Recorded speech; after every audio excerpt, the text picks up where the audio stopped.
Our next guest stood alongside Dr. Martin Luther King Jr. and has been fighting for civil rights his entire life. Please welcome Congressman John Lewis. Hi. Hi, Ellen. Hi, Congressman, thank you so much for being here. I want to say thank you for your time. Thank you for everything you've done your entire life. How are you feeling? I know that you announced last year that you're battling stage 4 pancreatic cancer, and what a time that you're having to deal with all this. Well, I'm doing well. Seeing my doctor and my nurse, and I'm coming along very well. I'm glad to hear that. I'm glad to hear that. So let's get right to this. You've been fighting for civil rights your whole life. How this must be so incredibly, to say the least, frustrating, much less heartbreaking. But how is this different than what you experienced in the 60s? It is very frightening, frustrating. It is unreal, unbelievable. Sometimes I feel like crying and just stealing away and crying. Saying, why now? Why again?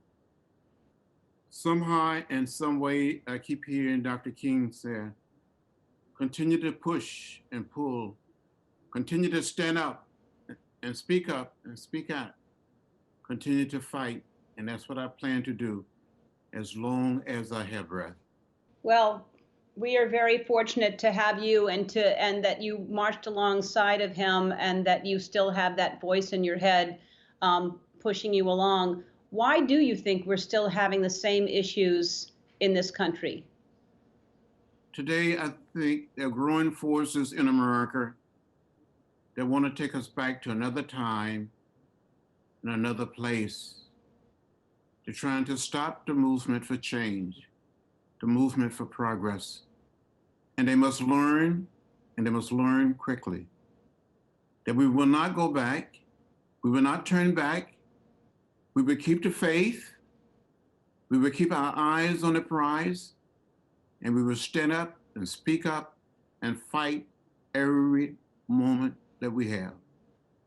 Well, I think that you have, at least for me, it looks to me like you have a lot more allies. You have a lot of white people that are realizing that we have not been as supportive or as understanding or as helpful as we should have been. And it looks to me, at least, like, speaking for myself, I have a new mission in life, and I hope that you see that there's more people on this side of the right now.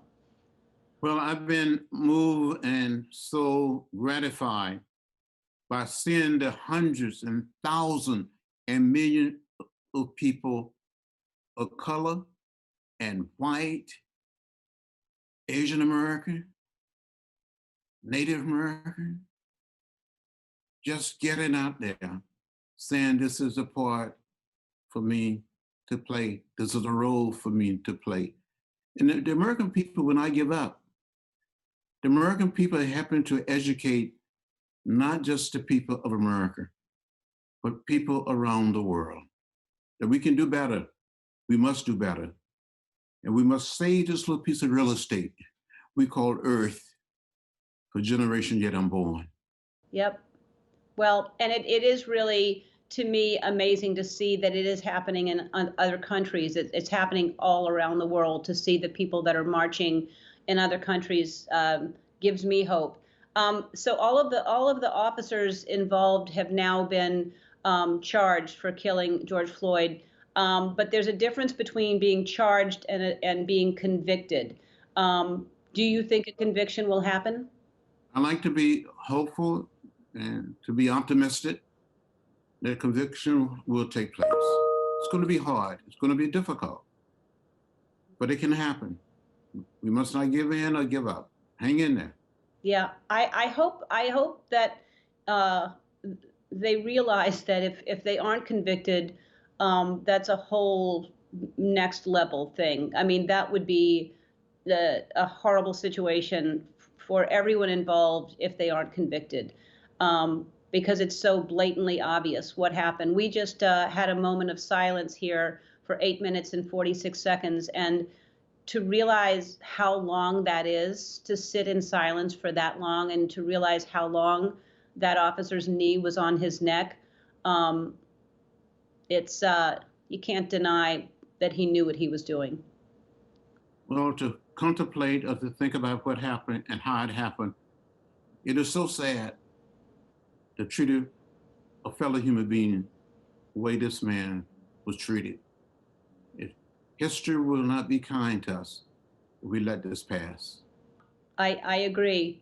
We're going to take a break, and we're going to come back and talk more with Congressman Lewis. We'll be back. Hi, I'm Andy. Ellen asked me to remind you to subscribe to her channel so you can see more awesome videos, like videos of me getting scared or saying embarrassing things, like ball peen hammer, and also some videos of Ellen and other celebrities, if you're into that sort of thing.